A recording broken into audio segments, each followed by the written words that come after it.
საერთო სასამართლოების შესახებ საკანონმდებლო პაკეტს პარლამენტი დღეს საბოლოოდ დაამტკიცებს. ორგანულ კანონში შესატანით ცვლილებები და მისგან გამომდინარე კანონპროექტთა პაკეტი მეორე მოსმენით უკვე მიღებულია. ცვლილებების თანახმად პარლამენტი კონკურსის საფუძველზე ფარული ჭენჭისყრით იუსტიციის უმაღლესი საბჭოს 6 წევრს აირჩევს, რაც შეეხება მოსამართლე წევრებს. საბჭოს მოსამართლე წევრებისა და მდივნის არჩევას მოსამართლეთა კონფერენცია უზენაესი სასამართლოს თავმჯდომარის წარდგინების გარეშე უზრუნველყოფს.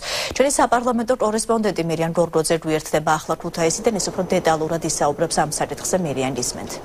ვიდრე გაიმართება პლენარული სესია და დეპუტატები უკვე საბოლოოდ მესამე მოსმენით საერთო სასამართლოების შესახებ კანონში შესატან ცვლილებებს უყრიან კენს, მანამდე გაიმართა საქართველოს პარლამენტში იურიდიული საკითხთა კომიტეტის ხდომა, სადაც დეპუტატებმა ასევე საბოლოოდ მესამე მოსმენით გაიარეს კანონში შესატანი ცვლილებები. აღსანიშნავია, რომ მიმდინარე კვირას საერთო სასამართლოების შესახებ საქართველოს ორგანულ კანონში შესატანი ცვლილებები აქტიურად განიხილებოდა. ნაციონალური მოძრაობის წარმომადგენლები არ ეთანხმებიან წარმოქმნილ კანონპროექტს, რადგან ისინი ამბობენ, რომ ეს კანონპროექტი ჭირდება უმრავლესობას და ზოგადად მთავრობას იმისათვის, რომ სასამართლო ხელისუფლებაზე ზეგავლენა გააძლიეროს და თავის მხრივ საპარლამენტო უმრავლესობის წევრები კი აცხადებენ, რომ ამ კანონპროექტის მიღების შედეგად სასამართლო გახდება უფრო დამოუკიდებელი სფერო და შესაბამისად კანონპროექტში მაქსიმალურად არის გათვალისწინებული ევროპის საბჭოს რეკომენდაციები.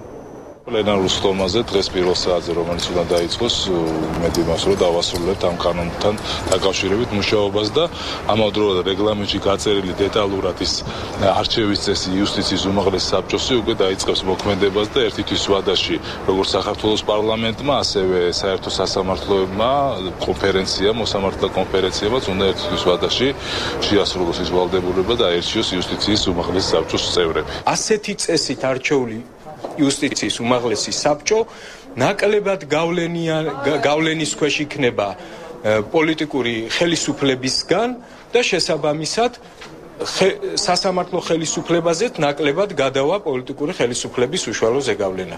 აი მიზანი ამ კანონის არის სასამართლო ხელისუფლების დამოუკიდებლობის ხარისხის გაზრდა.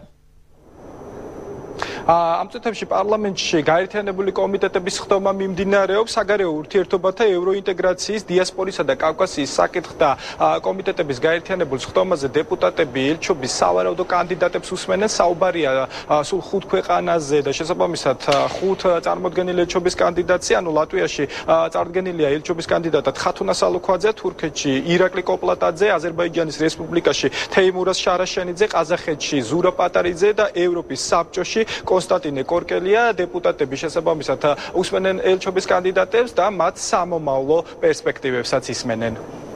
დიდი მადლობა, მირიან გორგოძე გვერდებოდა ქუთაისიდან პირდაპირ ეთერში.